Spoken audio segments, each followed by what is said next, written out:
Hi everyone, I'm Dani West, Director of the Indepth Clinical Pilates program. I just wanted to put together a short video just kind of outlining what to expect with our course, kind of address some of those frequently asked questions that we get, and hopefully give you a better idea of what our course is all about, and I hope it's a great fit for you.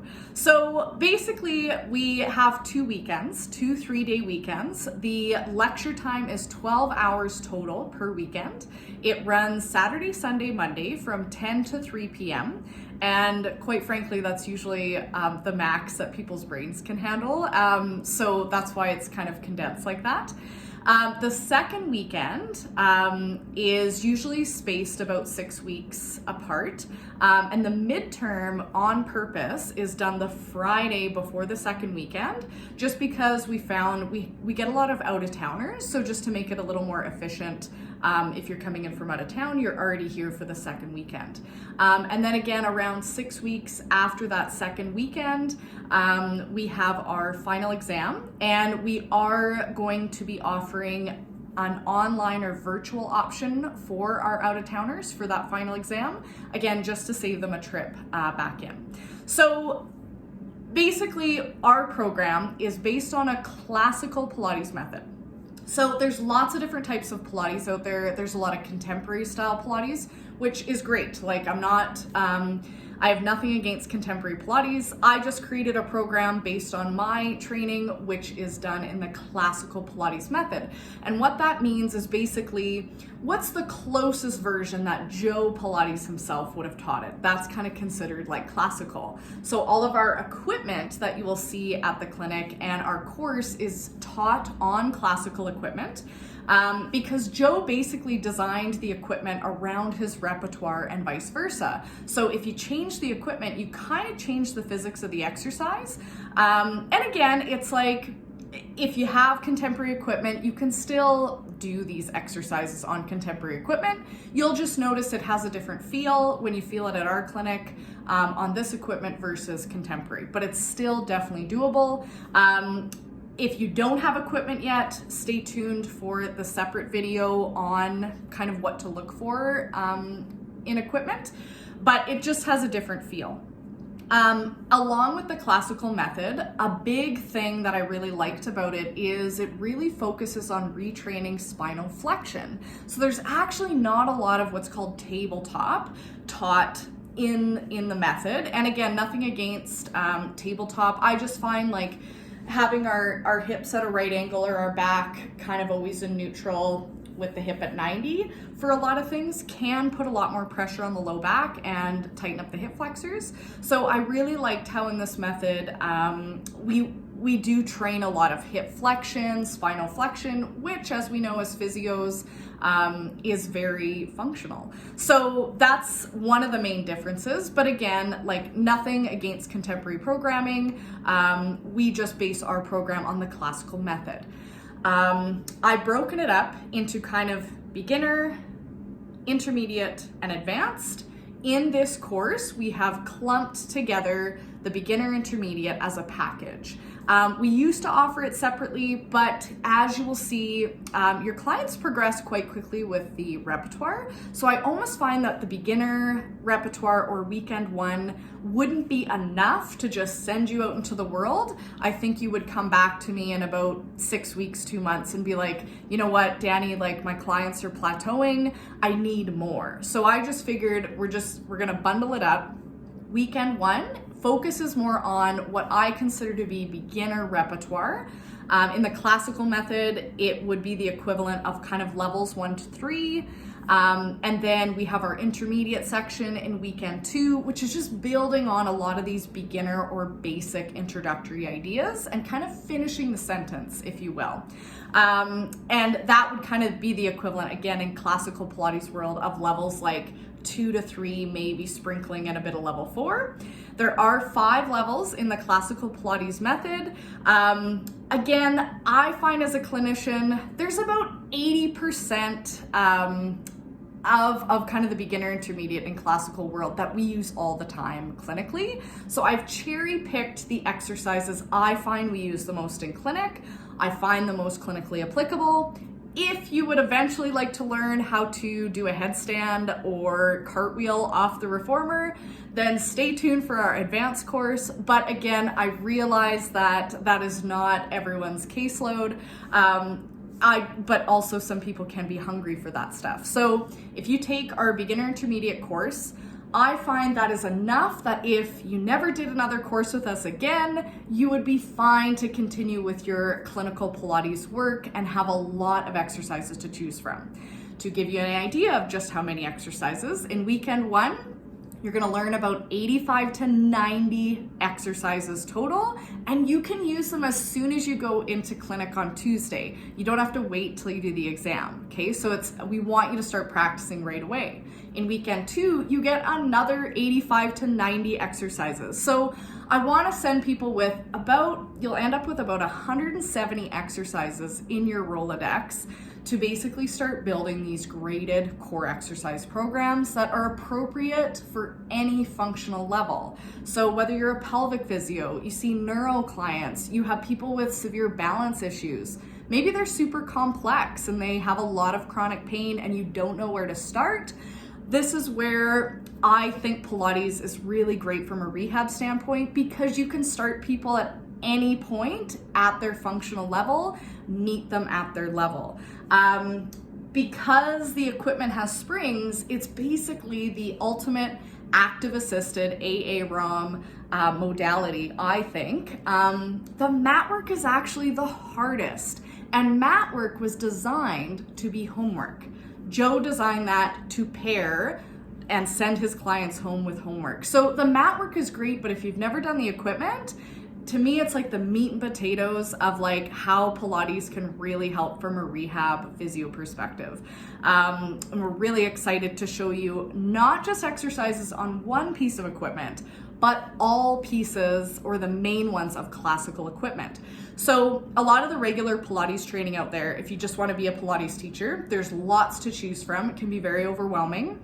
I, again, wanted to design this program specifically for physios.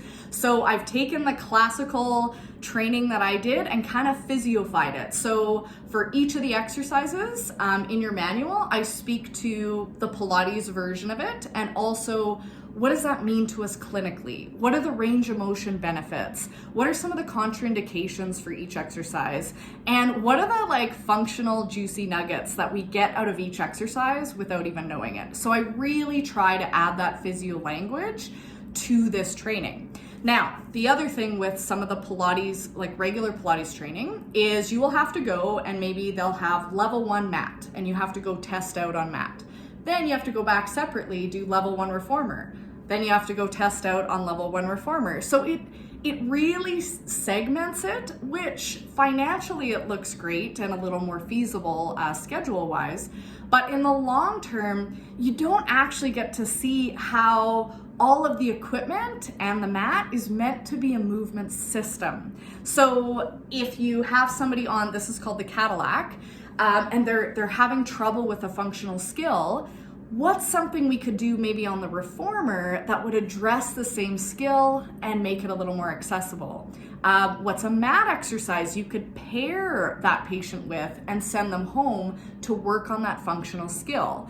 So the equipment is meant to kind of help be training wheels to some of these functional movements that our body needs to relearn. And yes, we realize not all clients have this at home, very rare, but lots of clients don't have a shockwave machine or a squat rack at home either. We train them in the clinic, but then it's our job to pair them with something that they can continue with and do at home. So the next time they come back and try this, they are better, they are stronger, and this can also help fill in some of the blanks too. So it's a give and take, but it's meant to be a movement system. So you do our course, you will learn exercises on the Pilates Cadillac, which is this thing beside me, also known as the Pilates Tower. You will learn exercises for the reformer and also the Wunda chair, W-U-N-D-A, and the classical mat work. So you will get to learn all of it. It's your one-stop shop so that you don't have to go back, take a course and be like, oh, but my clinic actually has a reformer. I really do want to learn reformer exercises.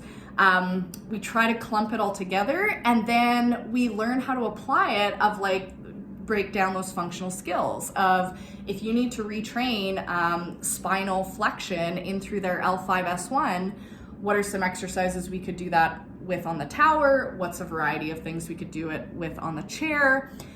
Because your clients will struggle with different things. And so we need to pick the training wheels that works for them. So that's what I loved about my training is I got to learn about all the equipment and learn how it's meant to be a movement system and not make it so segmental. So you will learn all of the exercises on the equipment. And then intermediate, again, you'll learn more exercises on each piece. Now, the special thing I will say about the first weekend is I've also designed what's called a Clinical Pilates assessment.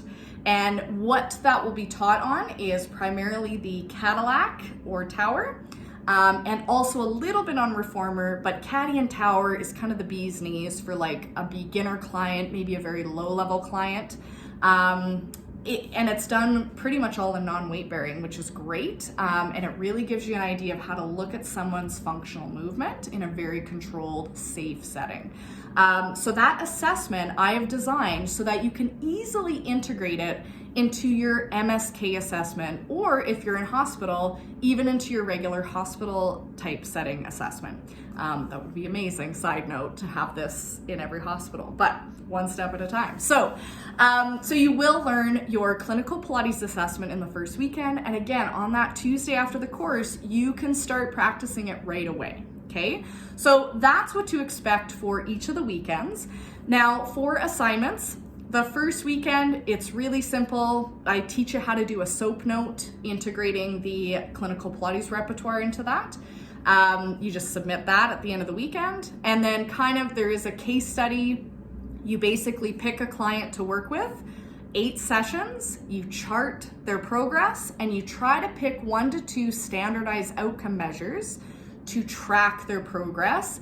And again, it's my way of trying to collect all these mini case studies that have a standardized outcome measure that is specific enough to pick up change for Pilates. Okay, so again, the Pilates research out there is limited. This is also my way of trying to give it some more legs in the research world. And what better way to do it than make it kind of one of your projects. So that's the case study. The 2 exams, we are revamping the exams, but the midterm usually bank on like 2 hours max. It's done the Friday night, so between 5 to 8 p.m. we do a staggered start, so that's why it seems like it's so long. You will be tested kind of in an OSCE format where, again, we're physiofying it. You'll have a little like scenario, and then you have so much time to do the station when you get in. So it'll be a mix of some practical and written. Same with the final. The only difference, if you do choose to do the virtual option for the final, because you're coming from out of town, you will just need to have access for all the equipment because you are tested on all the equipment. Okay? But then the whole thing, when it's all said and done, you're pretty much done this big chunk of a program in 3 months. And then there is an hourly component we have broken down on our website. Very, very simple. We require you to do so many hours of self-practice, teaching, miscellaneous, which can be observation, and then what's called mentor teaches. And there's 12 hours of each.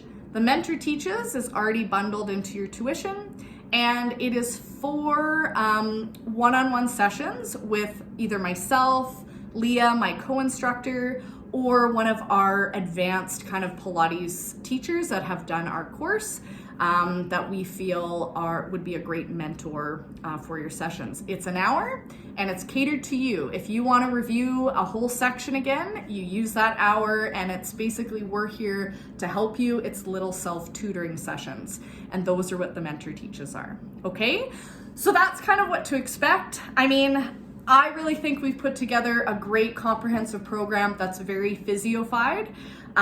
We really do try to speak clinically. We give you case studies when you're here. I also bring in some patients so you can practice your clinical Pilates session or assessment on them. in that same weekend.